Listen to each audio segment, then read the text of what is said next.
Assalamualaikum warahmatullahi wabarakatuh. Waalaikumsalam warahmatullahi wabarakatuh. Yang terhormat Bapak Kepala SD Negeri 2 Cimahi, Bapak Subagian Sekretari.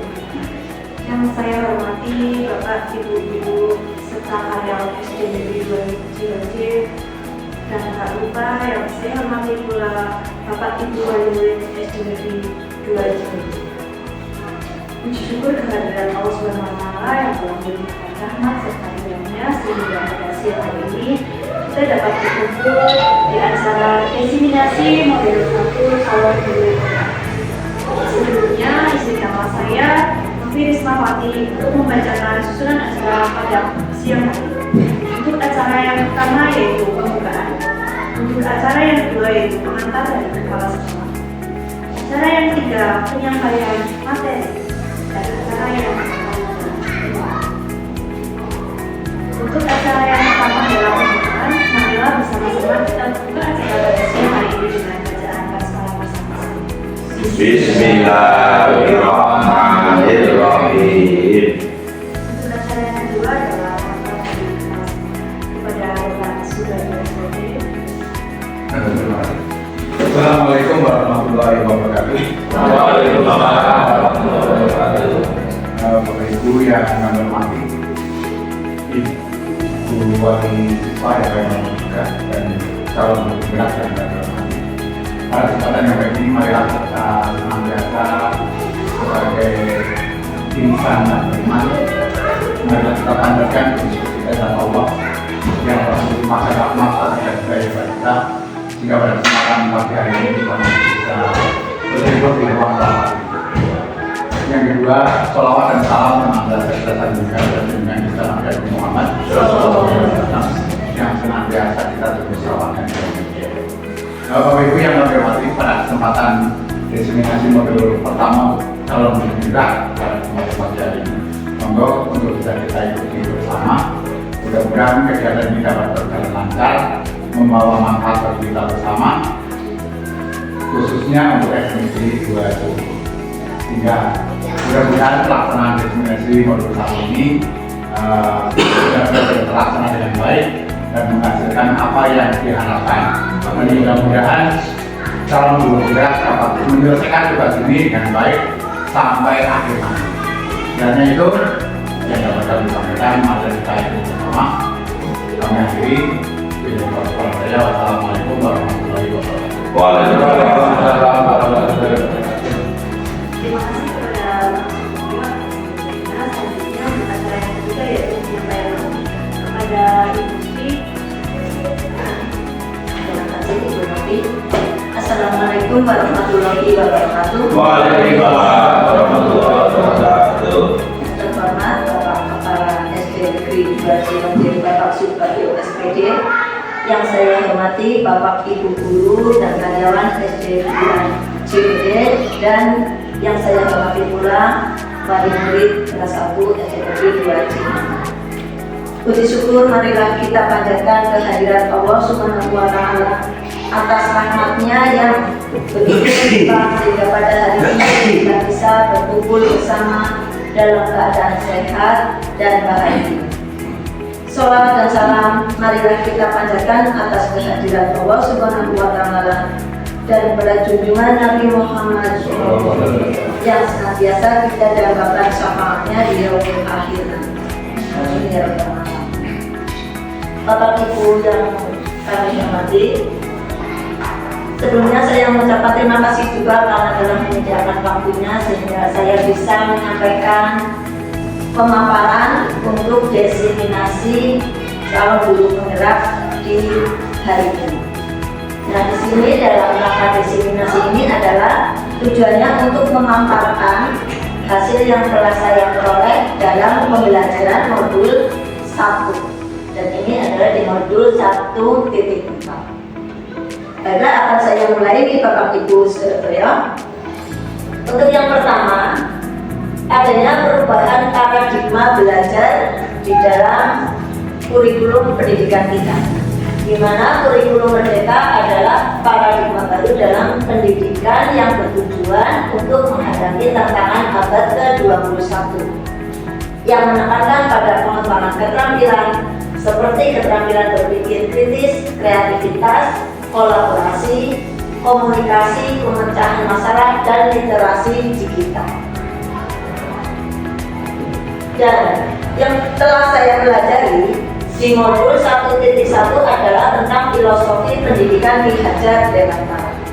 Nah, apa itu filosofi pendidikan Ki Hajar Dewantara? Di sini bahwa tujuan pendidikan itu menuntun segala kodrat yang ada pada anak-anak agar mereka dapat mencapai keselamatan dan kebahagiaan yang setinggi-tingginya, baik sebagai manusia maupun sebagai anggota masyarakat. Lalu kita sebagai pendidik diibaratkan sebagai petani, di mana murid adalah biji tumbuhan dan sekolah adalah lahan.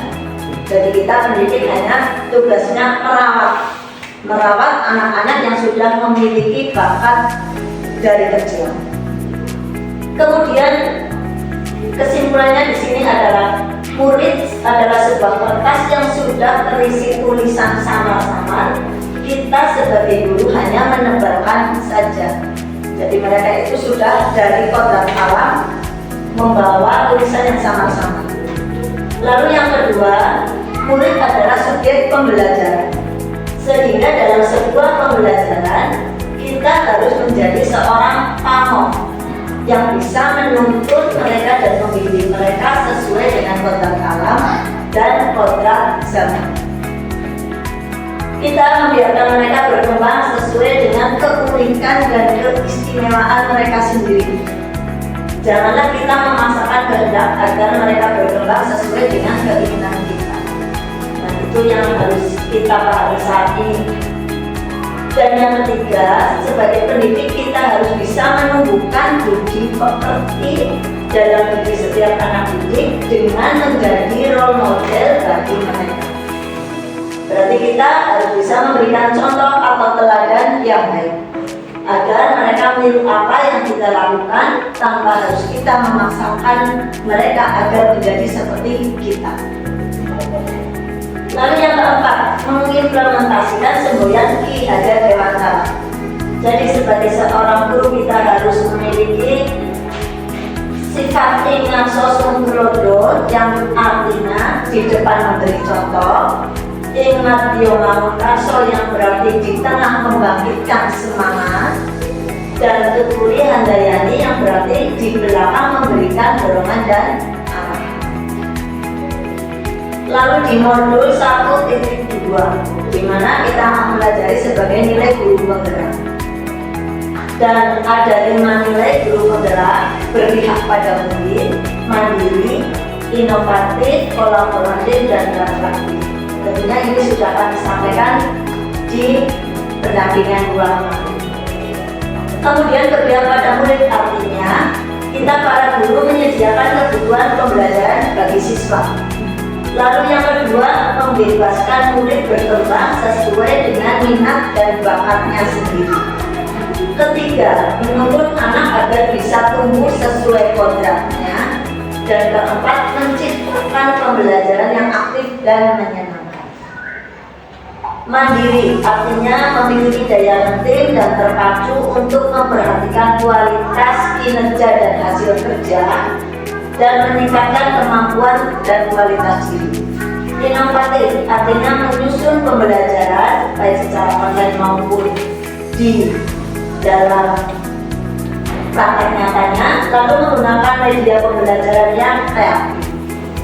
Lalu kolaboratif ini adalah kerjasama, yaitu membangun rasa saling percaya dan saling menghargai, serta mengakui dan mengelola kekuatan serta perbedaan peran tiap pemangku kepentingan di sekolah, sehingga tumbuh semangat saling mengisi dan saling melengkapi.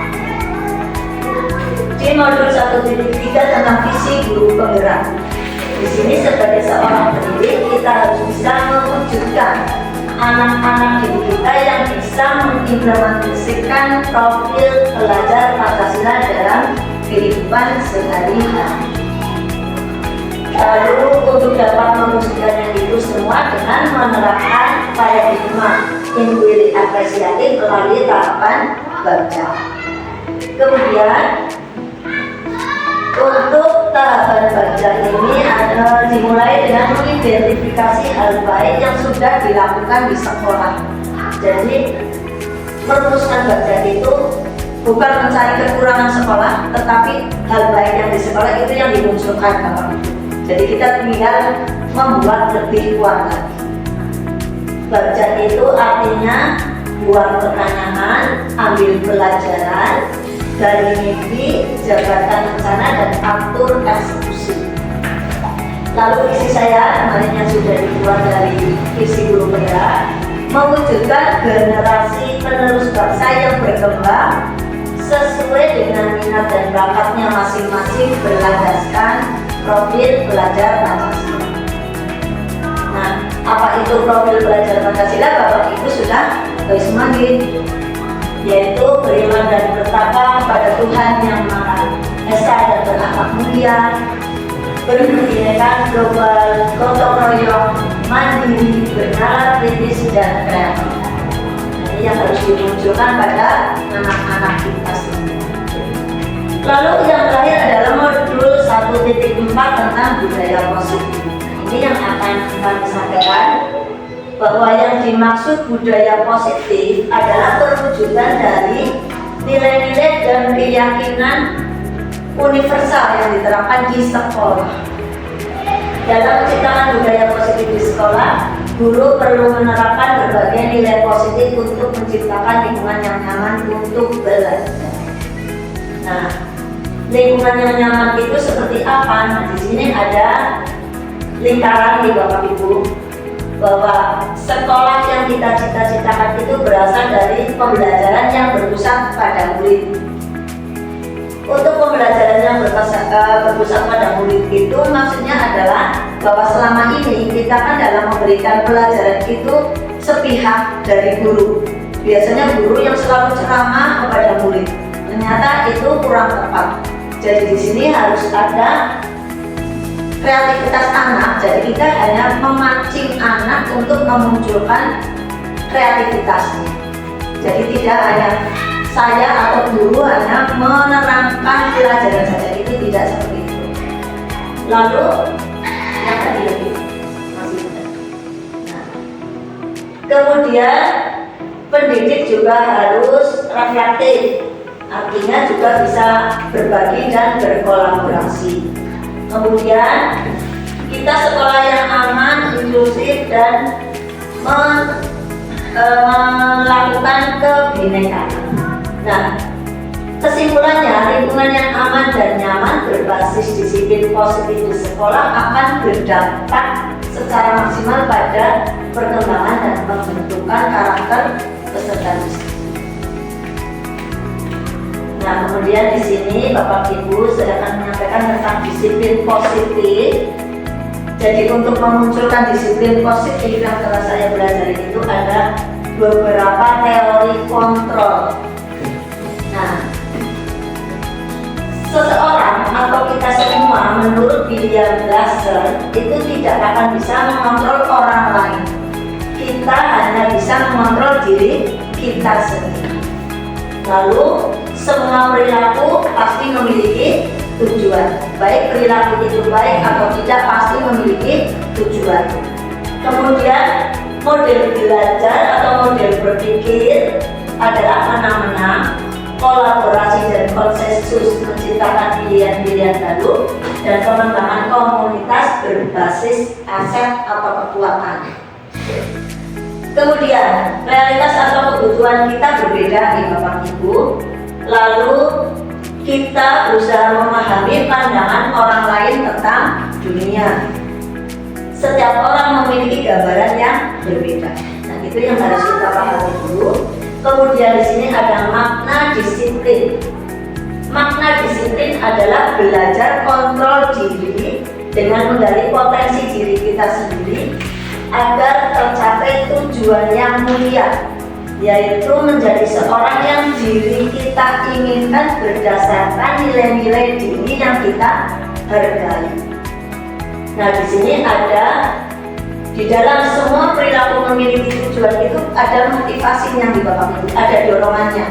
Jadi dorongan anak melakukan suatu tindakan itu diantaranya satu untuk menghindari hukuman. Nah, ini termasuk dalam motivasi ekstrinsik.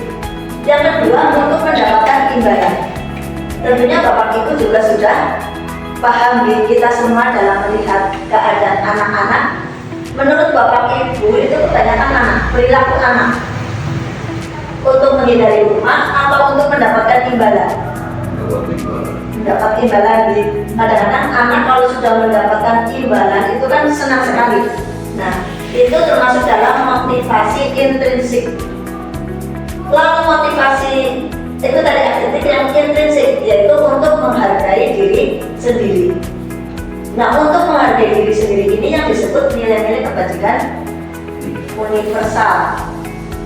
Lalu 5 posisi kontrol. Nah, di sini guru memiliki 5 posisi kontrol Bapak Ibu, yaitu 1 sebagai penghukum, 2 sebagai pembuat rasa bersalah, 3 sebagai teman, 4 pemantau, 5 manajer. Nanti akan saya jelaskan di bawah. Kemudian 5 kebutuhan dasar manusia. Manusia memiliki kebutuhan dasar 1 bertahan hidup atau survival, 2 penguasaan, 3 kasih sayang, 4 kesenangan, dan 5 kebebasan. Dan ini nanti akan saya jelaskan. Selanjutnya, seseorang yang memiliki disiplin diri berarti mereka bisa bertanggung jawab terhadap apa yang dilakukannya, karena mereka mendasarkan tindakan mereka pada nilai-nilai keyakinan universal. Nah, apa itu nilai-nilai kebijakan universal? Nilai-nilai kebijakan atau kebajikan adalah sifat positif manusia yang merupakan tujuan mulia yang ingin dicapai oleh setiap individu. Dan nilai-nilai tersebut bersifat universal dan lintas bahasa, suku bangsa, agama maupun latar belakang. Nah, inilah yang disebut nilai-nilai kebajikan universal Bapak Ibu, yaitu nilai-nilai kebajikan yang ingin dicapai oleh setiap anak Indonesia yang kita kenal dengan profil belajar Pancasila, yaitu atas beriman, bertakwa kepada Tuhan Yang Maha Esa dan berakhlak mulia, mandiri, bernalar kritis, berkebinekaan global, bergotong royong, dan kreatif. Nah, kita lanjut ke motivasi perilaku manusia. Apa saja motivasi perilaku manusia? Lanjut Nah, ini adalah teori motivasi perilaku manusia yang tadi di bawah. Seseorang itu memiliki motivasi eksternal dan internal dalam melakukan tindakan. Yang pertama, untuk menghindari ketidaknyamanan atau hukuman. Biasanya yang muncul pada anak itu, apa yang akan terjadi apabila saya tidak melakukannya. Nah, di sekolah kita tentunya juga sering melakukan seperti hukuman ini. Nah, contoh, anak-anak tidak membawa ini saya lakukan dulu waktu di SMA. Jika di upacara anak-anak tidak memakai topi lengkap, itu mereka akan berdiri sendiri di barisan tersendiri. Nah, menurut Bapak Ibu sebenarnya itu bagus apa tidak? Tidak, memang betul kurang bagus. Kenapa? Karena ternyata hukuman bagi anak memang efektif. Minggu depan anak sudah lengkap, tetapi ternyata itu menimbulkan ketidaknyamanan bagi anak, di mana hasilnya itu apa? Anak akan merasa satu, malu, dua, mungkin dendam pada si pemberi hukuman. Nah, ternyata itu harus kita hindari. Lalu hukuman lain, misalnya anak terlambat lalu disuruh membersihkan kamar mandi, itu ternyata juga kurang baik. Kemudian untuk yang kedua, untuk mendapatkan imbalan dari orang lain atau institusi. Lalu mereka akan selalu begini, apa yang akan saya dapatkan apabila saya melakukannya? Motivasi eksternal. Ini sebenarnya kan hubungannya dengan pemberian penghargaan atau hadiah di Bapak Ibu. Misalnya anak-anak peringkat 1, 2, 3, lalu mereka akan mendapatkan imbalan, misalnya hadiah. Nah, ternyata setelah kami mempelajarinya, ini termasuk juga hal yang kurang baik. Kenapa? Karena motivasi itu bukan dari diri sendiri si anak. Jadi anak melakukan belajar keras mungkin karena memang ingin imbalan tersebut. Dan efeknya apa? Efeknya itu ternyata bisa menimbulkan kecemburuan dari teman lain. Dan teman lainnya biasanya akan berkomentar seperti ini, biasanya juga dia yang juara. Nah, akhirnya apa? Anak-anak lain itu tidak berusaha untuk mencapainya, karena anak kan memiliki memiliki daya pikiran yang cukup pendek lagi. Ibaratnya tiba-tiba mereka selalu dapat juara, ya dia sudah tidak semangat lagi. Nah, itu ternyata jadi penghargaan pun hampir sama dengan hukuman. Tidak bisa atau kurang memberikan hal yang positif.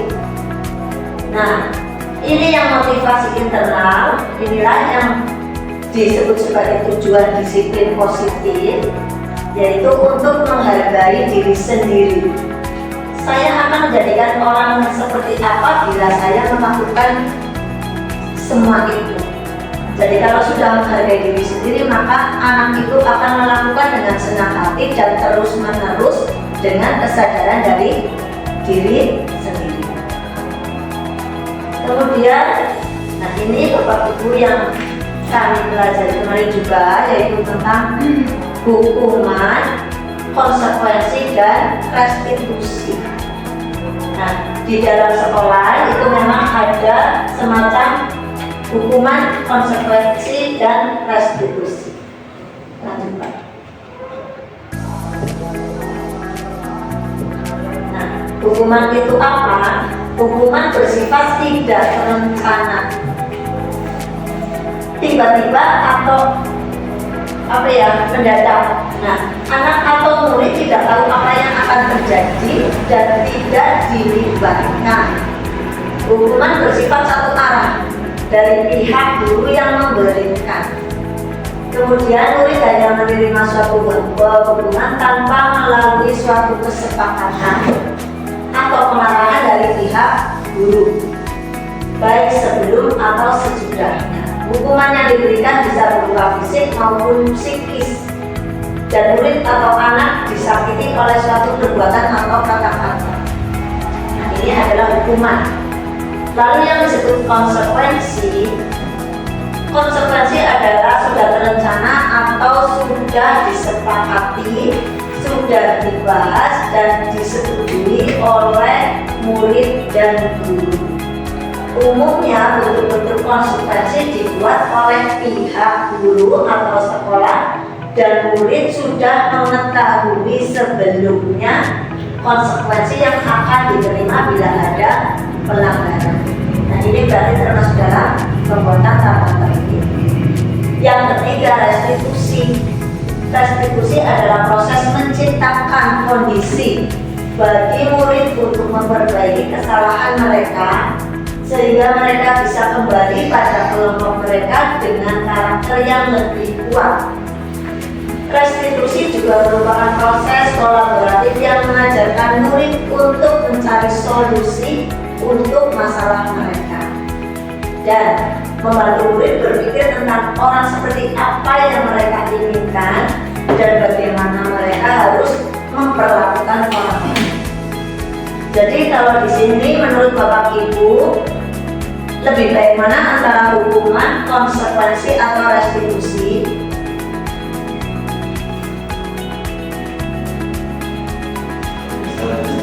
Restitusi di Bapak Ibu karena ini kelihatannya akan lebih bijak gitu. Kesulitannya namanya adalah anak-anak. Dia akan melakukan ini menjadi seperti ini kan? Ya, betul Pak. Memang segala sesuatu pasti ada tantangannya.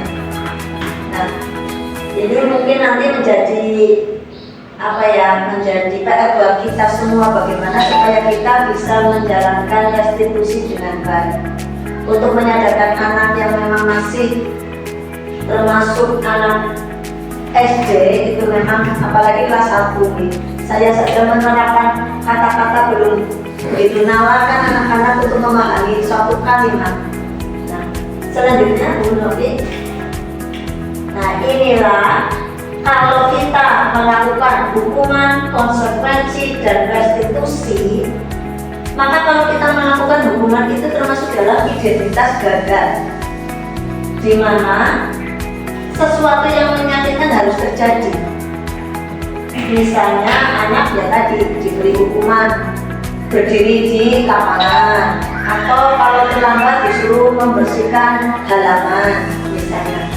Lalu yang kedua, tidak nyaman untuk murid atau anak untuk jangka waktu panjang. Kenapa? Karena mereka akan menyimpan di dalam memori tentang hukuman yang dia pernah terima. Jadi apalagi misalnya kita tidak paham dengan sebab-sebab dia melakukan suatu kesalahan. Yang ketiga, korban mendapatkan keadilan. Lalu murid atau anak akan tersakiti. Lalu yang konsekuensi dan restitusi ini termasuk dalam jenis identitas sukses. Untuk konsekuensi, sesuatu itu harus terjadi.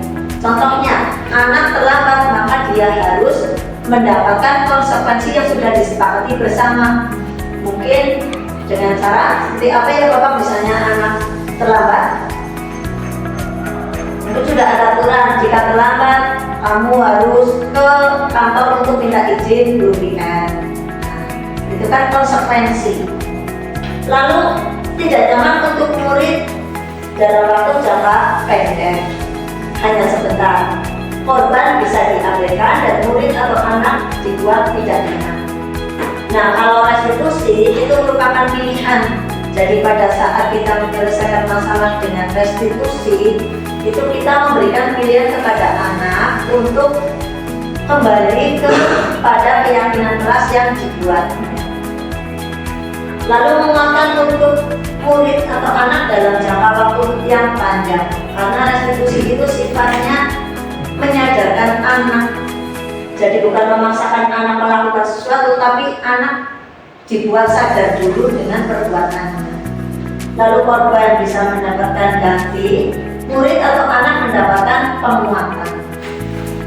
Nah, di sini kemudian saya akan memberikan tentang pembentukan keyakinan kelas.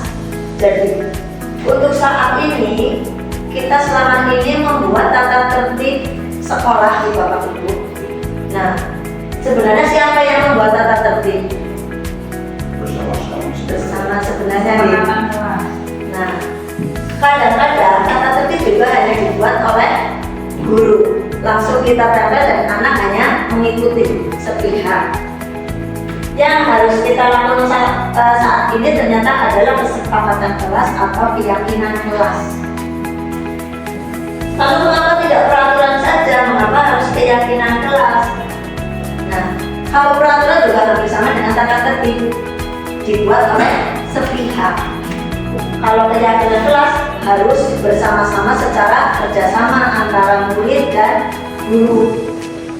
Kemudian contoh, mengapa kita memiliki peraturan harus menggunakan helm bila mengendarai kendaraan roda 2? Mengapa kita memiliki peraturan membuang sampah di tempatnya? Mengapa kita memiliki peraturan harus datang tepat waktu pada saat mengikuti pelatihan?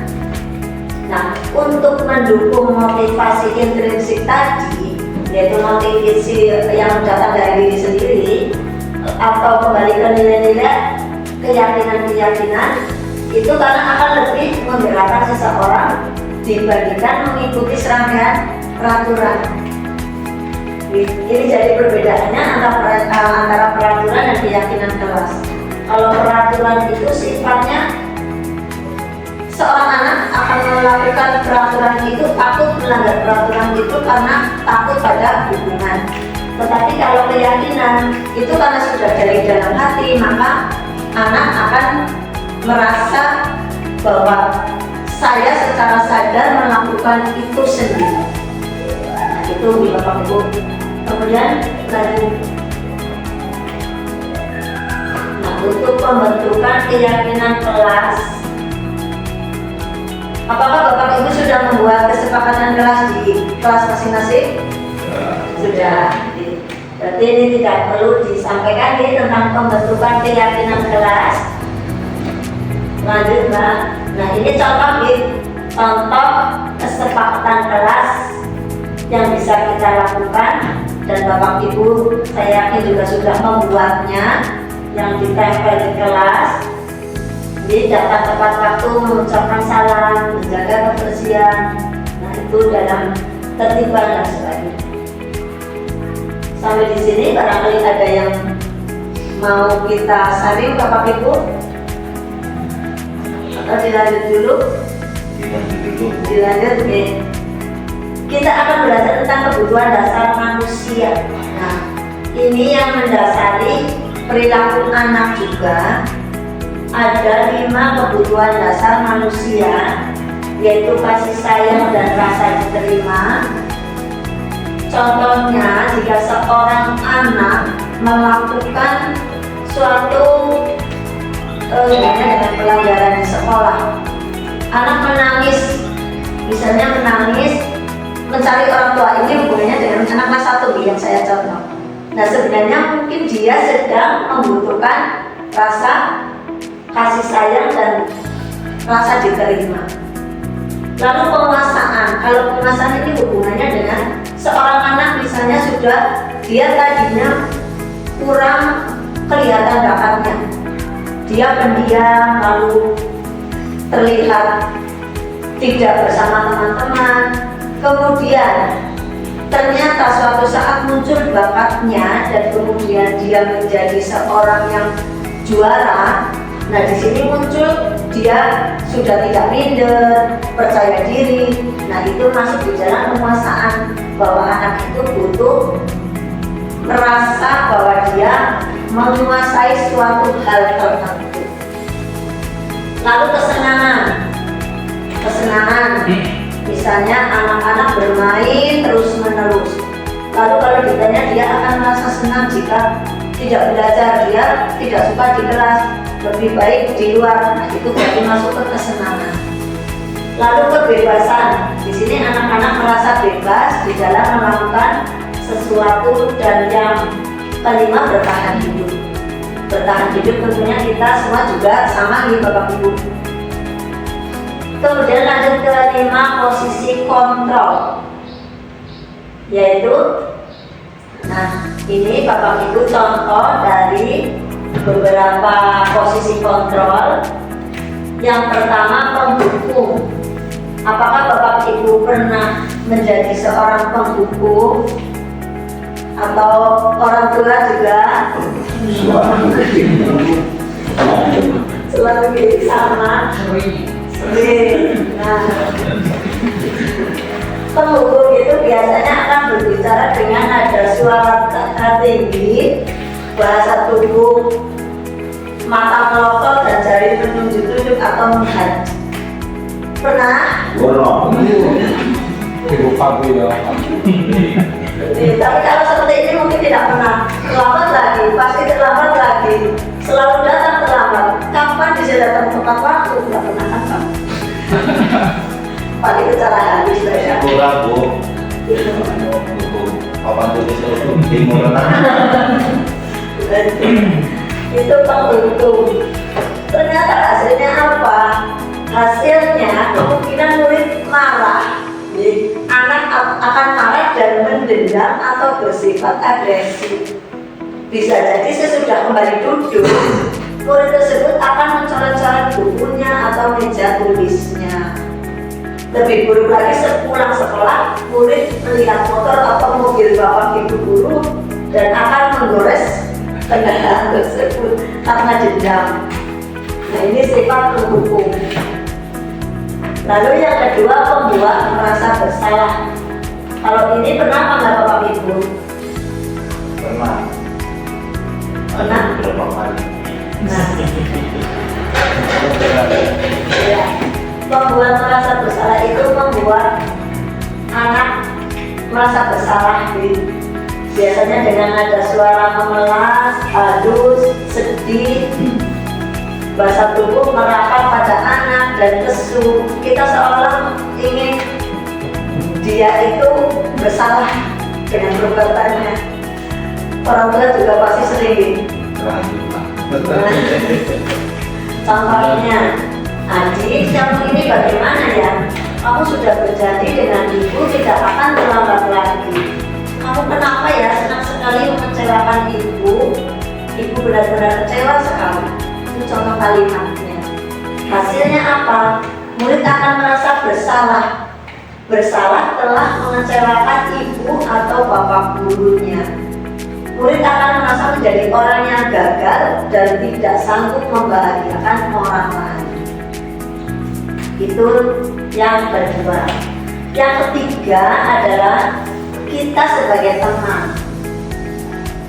Nah, kalau sebagai teman kita berarti ramah, akrab, bercanda, dengan bahasa tubuh merapat pada murid, kemudian mata dan senyum jenaka. Pernah Bapak Ibu?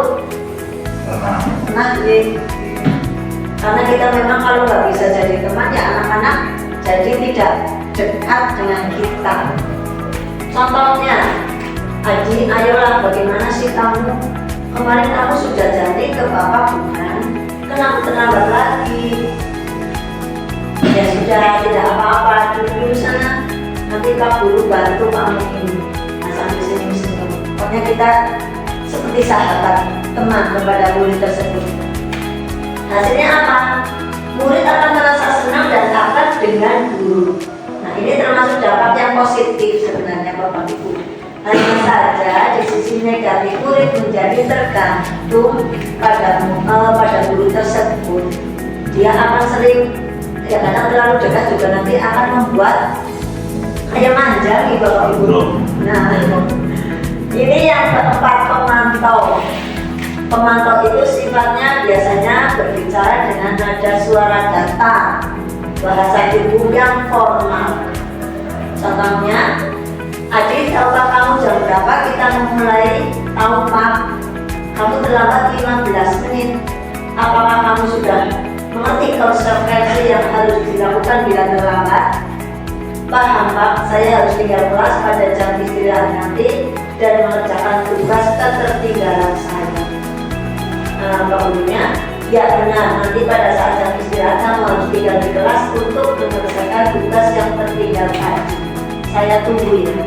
Hasilnya, murid memahami konsekuensi yang harus dijalankan karena telah melanggar salah satu peraturan sekolah. Guru tidak menunjukkan suatu emosi yang berlebihan, menjadi marah atau membuat mereka berbuat salah. Nah, yang kelima ini posisi sebagai manajer. Nah, kalau sebagai manajer tentunya Sering nih Bapak Ibu kita berposisi sebagai manajer. Nada suara tulus, bahasa tubuh juga tidak kaku, lalu kita mendekat ke mulut. Nah inilah contoh percakapannya. Tadi apakah kamu mengetahui jam berapa sekolah dimulai? Tahu Pak, jam 7. Ya, jadi kamu terlambat. Kira-kira bagaimana kamu akan memperbaiki masalah ini? Saya bisa menanyakan teman saya Pak untuk mengejar tugas yang tertinggal. Baik, itu bisa dilakukan. Apakah besok akan ada masalah untuk kamu agar bisa hadir tepat waktu ke sekolah? Tidak Pak, saya bisa hadir tepat waktu. Baik, saya hargai usahamu untuk memperbaiki diri. Nah, jadi sebagai manajer itu seseorang bisa lebih halus. Hasilnya, murid sudah mengetahui adanya suatu masalah. Dia terlambat berarti dia sudah tahu bahwa dia bermasalah dan sesuatu itu perlu terjadi. Bila guru mengambil posisi memantau, guru akan lihat apa konsekuensinya, apa peraturannya. Namun pada posisi manajer, guru akan mengembalikan tanggung jawab pada murid untuk mencari jalan keluar permasalahan. Tentunya dengan bimbingan kita semua. Nah, dari kelima posisi kontrol menurut Bapak Ibu yang paling baik mana ya? Manajer gitu. Tentunya kita bisa jadi sebagai teman, pemantau, ataupun manajer. Dan yang tidak boleh untuk saat ini adalah sebagai penghukum dan pembuat rasa bersalah juga kurang efektif. Lalu yang selanjutnya tentang segitiga restitusi. Apa itu segitiga restitusi? Nah, ini Bapak Ibu, segitiga restitusi itu suatu hal untuk menyelesaikan masalah pada siswa yang selama ini kita tentunya banyak menghadapi di kelas kita. Baik itu anak tidur di kelas, anak berbicara saat guru menerangkan, atau juga anak jahil kepada teman. Segitiga restitusi itu ada 3, yaitu 1. Menstabilkan identitas, 2. Validasi kebutuhan, 3. Menanyakan keyakinan. Lanjut. Nah, ini contoh menyelesaikan masalah dengan cara segitiga restitusi yang pertama, yaitu menstabilkan identitas. Untuk membuat anak yang merasa gagal karena berbuat salah menjadi positif terhadap dirinya. Apa saja yang harus kita ucapkan? Ini contohnya seperti ini Bapak Ibu. Berbuat salah itu hal yang manusiawi. Tidak ada manusia yang sempurna. Bapak Ibu juga pernah buat salah. Kita pasti bisa menyelesaikan masalah ini. Bapak Ibu tidak tertarik untuk mencari tahu siapa yang benar, siapa yang salah. Bapak Ibu lebih tertarik untuk menyelesaikan masalahnya. Kalau kamu menyalahkan dirimu sendiri terus-menerus, apakah kamu bersikap baik pada dirimu sendiri? Nah, ini yang bisa kita sampaikan kepada anak jika melakukan suatu kesalahan. Yang kedua, lanjut. Nah, ini kevalidasi kebutuhan. Artinya membantu siswa mengambil basic need atau kebutuhan yang ingin dipenuhinya ketika melakukan kesalahan itu. Pada dasarnya setiap tindakan manusia tujuannya adalah memenuhi basic need. Apakah itu power, freedom, love, atau belonging, fun, atau survival. Kalimat sebagai contoh dalam yang kedua, tindakan yang kedua yaitu kamu bisa saja kan melakukan hal yang lebih buruk tapi kamu tidak melakukannya. Kamu pasti punya alasan mengapa melakukan itu. Apa yang penting bagi kamu? Kamu boleh tetap berusaha menjaga sikap itu, tapi tambahkan sikap yang lain, yang baru. Maukah kamu belajar cara lain untuk mendapat yang kamu butuhkan tanpa harus mengumpul? Apakah kami bisa melakukan dengan lebih baik besok lagi? Nah, itu contoh kalimatnya Bapak Ibu. Nah, yang terakhir menanyakan keyakinan, di mana anak melihat kesalahannya dihubungkan dengan norma sosial dan nilai-nilai yang mendasari manusia berinteraksi dengan orang lain. Di sini guru akan berkata, apa nilai yang kita percaya di kelas atau sekolah kita. Ini hubungannya dengan nilai keyakinan yang tadi Bapak Ibu. Nilai kebajikan yang kita tumbuhkan dalam keyakinan kelas atau kesepakatan kelas. Nilai-nilai universal apa yang telah kita sepakati? Kelas yang ideal itu seperti apa sih? Kamu ingin jadi anak seperti apa? Apa yang kamu rasakan ketika kamu melakukan itu? Kamu menjadi orang yang seperti apa? Ini contoh-contoh. Nah, berikut saya berikan contoh video praktek restitusi kemarin kepada anak-anak.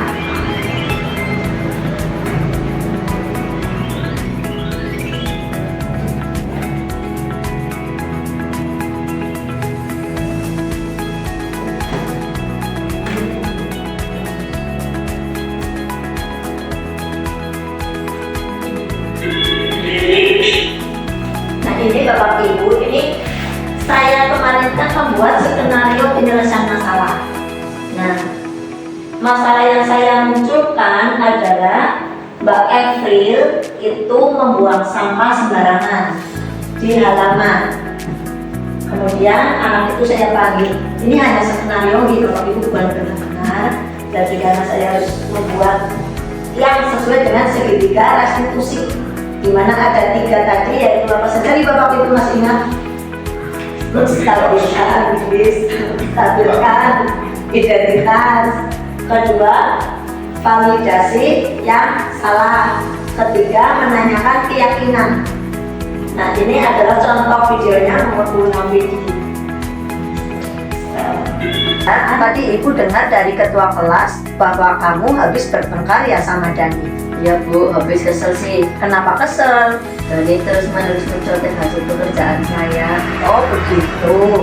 Ya wajar lah kalau kamu marah dan kesel. Jika ibu di posisi kamu, ibu juga pasti akan berbuat hal yang sama. Lalu apa yang kamu lakukan pada Dani? Saya marah dan kesal. Lalu saya teriak-teriak pada Dani dan saya menggebrak meja. Oh begitu. Pasti kamu melakukan itu ada alasannya ya? Iyalah Bu, masa saya diam saja. Ya wajar lah. Ibu sangat menghargai kamu tidak melakukan hal yang lebih buruk dari itu. Misalnya memukul. Nah sekarang mari kita pikirkan. Tindakan kamu marah sampai menggebrak meja, apakah sesuai dengan keyakinan kelas kita? Tidak Bu, Keyakinan kelas apa yang sudah dilanggar? saling menghormati antar teman Bu. Nah, menurut kamu, saling menghormati antar teman itu penting apa tidak buat kamu? Penting Bu. Baik, kalau menurut kamu itu penting, jadi keyakinan kelas apa yang kamu lakukan pada saat kamu sedang marah? Harus lebih bersabar Bu. Nah, kamu bersedia memperbaiki masalah itu? Bersedia Bu. Apa yang akan kamu lakukan untuk memperbaiki masalah ini? Saya akan lebih bersabar. Jika ada teman yang mencontek saya, akan melapor pada ibu guru. Ya, tepat sekali tindakan kamu, Kaila. Tetap semangat ya. Silakan kembali ke kelas. Terima kasih Bu. Sama-sama. Assalamualaikum warahmatullahi wabarakatuh. Nama saya Kaila, kelas 5 dari SD 2 Cionje. Terima kasih Bu Guru. Saya sudah diajak diskusi untuk menyelesaikan masalah saya. Bu Sri sangat sabar sehingga saya menyadari sendiri kesalahan yang saya buat. Wassalamualaikum warahmatullahi wabarakatuh.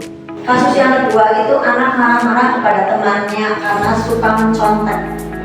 Nah, untuk kasus kedua tidak perlu saya tampilkan di Bapak Ibu karena sudah Bapak Ibu saya yakin sudah sangat paham dengan semuanya, apalagi dengan senior-senior ini Bapak Ibu semua. Nah, untuk sesi ini monggo kita sharing pendapat.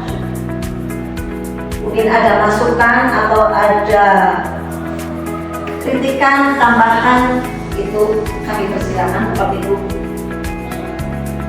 Monggo dari Pak Bejo, kami persilakan. Silakan. Terima kasih. Assalamualaikum warahmatullahi wabarakatuh. Waalaikumsalam warahmatullahi wabarakatuh. Para yang mengerti serta sebuah yang kami melaporkan dulu yang kami katakan. Terima kasih waktu yang diberikan ke saya. Memang di era sekarang berarti kita cara mengajar kita memang harus berbuat sesuai dengan apa yang telah disampaikan, yaitu mengenai teori Ki Hajar Dewantara yang bermuara pada Ignacio Sundodo Patio Ignacio Mangungarso untuk kuliah ini. Itu adalah setelah dijabarkan memang khusus sekali. Kalau zaman dulu waktu saya masih sekolah SD itu masih zaman feodal itu, jadi hukumannya itu keras. Dulunya juga kalau saya mengatakan kalau dulu zaman dulu itu kan dulu kilat itu yang ada sekolah 3 bulan, saya nama guru gede itu karena hanya 3 bulan bisa menjadi guru, terus cara mengajarnya pun sangat berbeda dengan sekarang. Nah, karena kami produk pada zaman itu, mestinya yang jelas itu banyak sekali diterapkan mencontoh guru kita itu kebanyakan, tapi alhamdulillah kita harus sudah bisa berubah sesuai dengan ajaran Ki Hajar Dewantara dengan menerapkan apa yang telah tadi disampaikan, sehingga siswa akan menjadi lebih pintar. Dan kelemahannya juga ada tuh. Begini, kalau kita terapkan seperti itu, kita lemah lembut, itu bagi anak yang nakal itu justru paling jika ya gitu kan saja guru atau guru kan begitu, berbuat lagi yang tidak masalah gitu kan, itu kelemahannya seperti itu gitu. Jadi memang ada kelemahan, ada kebaikan yang mudah-mudahan banyak kebaikannya, tapi bagi mereka siswa yang masih tidak terlalu nakal, dia akan menyadari dan bisa berubah. Tapi kalau yang sudah terlanjur nakal, ya kita kesusahan juga cara memberikan pengertiannya, karena banyak sekali karena anaknya orang 160 lebih, jadi kan berbeda-beda karakter kan begitu. Demikian tanggapan saya Bu. Jadi memang ada baiknya sekarang kita cara mengajar kita harus berubah sesuai dengan Ki Hajar Dewantara yang diajarkan kepada kita semua. Terima kasih. Wassalamualaikum warahmatullahi wabarakatuh. Terima kasih untuk Bapak Jo yang disampaikan. Memang betul sekali Pak, bahwa dalam prakteknya kita akan menghadapi anak-anak yang memiliki kesalahan dengan berbagai tingkatan. Ada yang tingkat ringan, ada yang agak berat kalau kita aman. Dan tentunya memang kita tidak bisa menerapkan sesuatu penyelesaian masalah misalnya secara lembut, itu memang kurang tepat buat yang ya dengan karakter anak kita yang berbeda.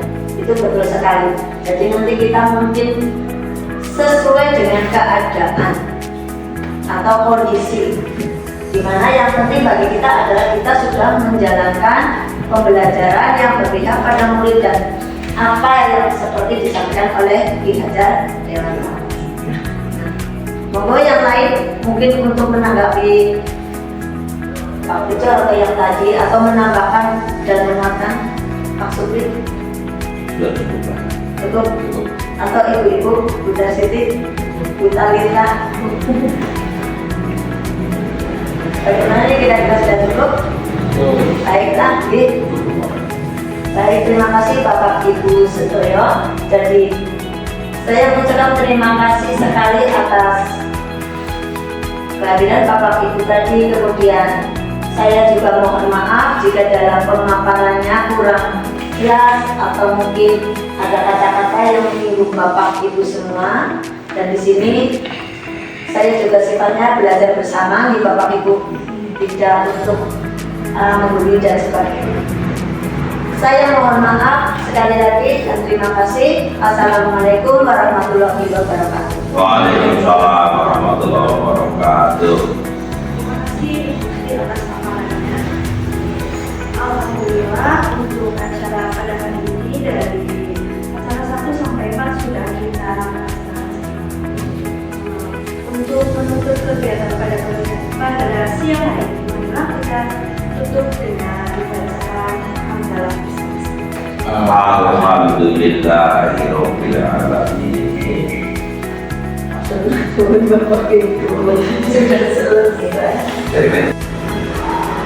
Assalamualaikum warahmatullahi wabarakatuh. Bapak Ibu yang kami hormati, perlu kami sampaikan beberapa hal. Yang pertama hubungannya dengan calon guru penggerak. Program calon guru penggerak menciptakan pemimpin pembelajaran yang berpusat pada murid. Dalam mengembangkan diri dan guru lain dengan merefleksi, berbagi, dan berkolaborasi. Untuk memajukan pendidikan Indonesia dengan menciptakan pembelajaran yang berpusat pada murid, ini menggerakkan ekosistem pendidikan yang lebih baik melalui program guru penggerak. Dengan mengembangkan diri dan guru lain dengan merefleksi, berbagi, dan kolaborasi secara mandiri, sehingga CGP memiliki kematangan moral, emosi, dan spiritual untuk berperilaku sesuai kode etik. Dalam merencanakan, menjalankan, merefleksi, dan mengevaluasi pembelajaran yang berpusat pada murid, tetap dengan melibatkan orang tua siswa, kemudian komponen sekolah, dan juga stakeholder. Jadi nilai-nilai, keyakinan-keyakinan, dan kebiasaan-kebiasaan di sekolah yang berpihak pada murid agar murid dapat berkembang menjadi pribadi yang kritis, penuh hormat, dan bertanggung jawab. Dalam mewujudkan ini semua, guru memegang peranan sentral.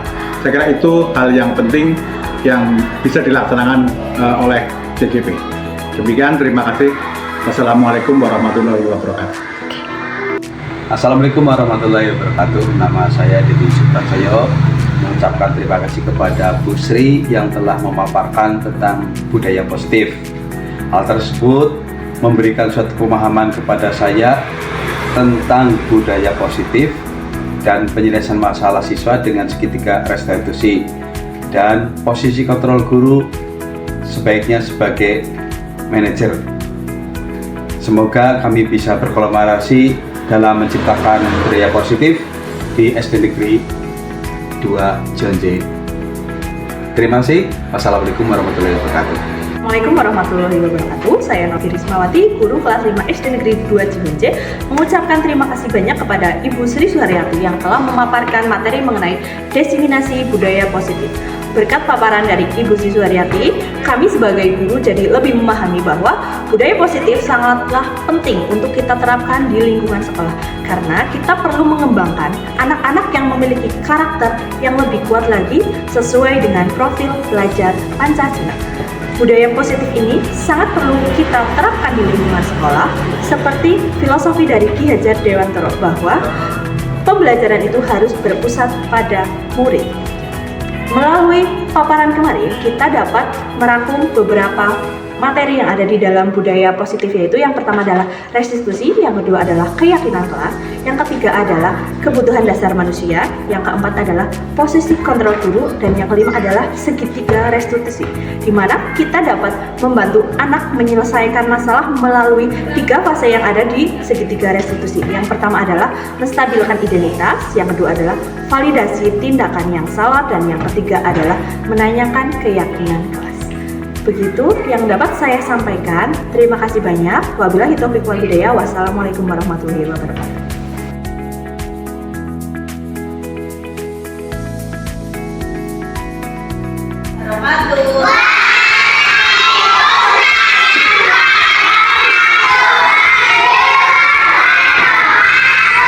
Apa kabar kalian semua? Alhamdulillah. Anak-anakku, hari ini kita akan membuat kesepakatan kelas atau keyakinan kelas. Ada yang tahu apa itu keyakinan keyakinan kelas. Nah, ini keyakinan kelas dulu, tulis dulu nih. Keyakinan kelas. Nah, yang disebut keyakinan kelas itu seperti aturan. Di kelas kita harus memiliki aturan. Untuk apa aturan dibuat? Nah, betul. Biar tidak dilanggar, apalagi? Ya, ya, ya, berarti supaya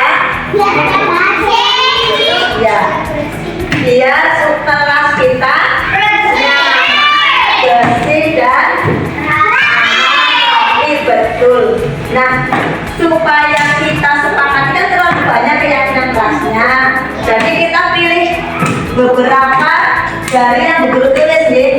Nanti Bu Guru tulis beberapa keyakinan kelas, kamu pilih satu gitu, berbeda-beda boleh. Kamu pilih yang kamu suka, gitu deh. Saya tulis dulu.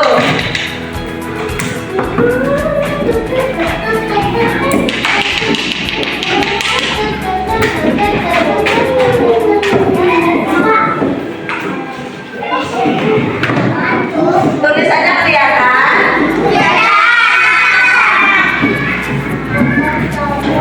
Nah, tulis yang besar-besar. Salah satu, dua, tiga. Empat ini ya. Empat. Aman. 5, 7. Nanti kita baca bersama dulu ya.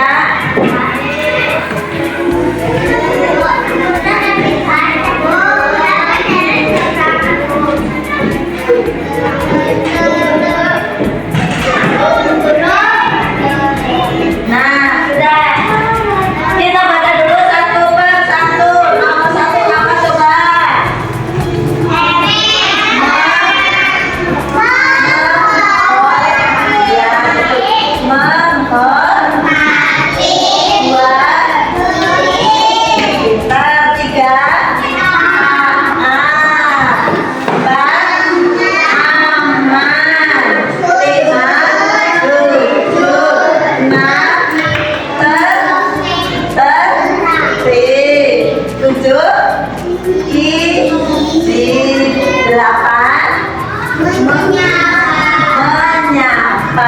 Nah, kalian pilih satu saja, ditulis di kertas ini. Kamu tetap duduk di. Nanti kalau sudah ditulis, kamu tempelkan di papan tulis. Tulisnya di sini. Satu saja. Tulis saja. Duduk.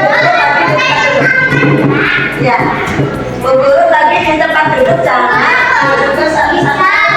Mainnya nanti kalau sudah diisi, kamu nyontoh itu satu saja. Duduk dulu Mas Aska. Boleh beri nama ya. Beri nama boleh, tidak juga boleh.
bersih, aman, menyapa.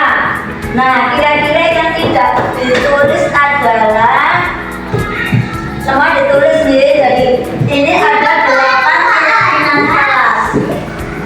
Nanti guru akan tulis keyakinan kelas yang sudah kalian tulis di sebuah kertas untuk ditempel di dinding. Gunanya untuk apa? Supaya kalian selalu ingat dengan keyakinan kelas. Kalau sudah ingat terus diapakan? Untuk dilaksanakan, untuk ditaati. Begitu ya? Oke, siap? Siap melaksanakan keyakinan kelas? Siap apa tidak? Terima kasih. Sekian. Assalamualaikum warahmatullahi wabarakatuh.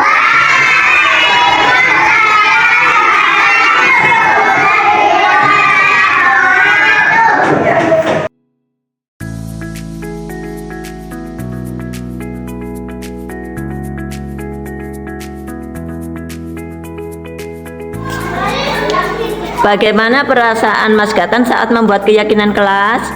Senang sekali. Apakah itu penting? Penting sekali. Kenapa penting? Karena bisa membuat kelas menjadi mudah. Bagaimana perasaan Mbak Kansa saat membuat keyakinan kelas? Senang sekali. Apakah itu penting? Penting sekali. Kenapa penting?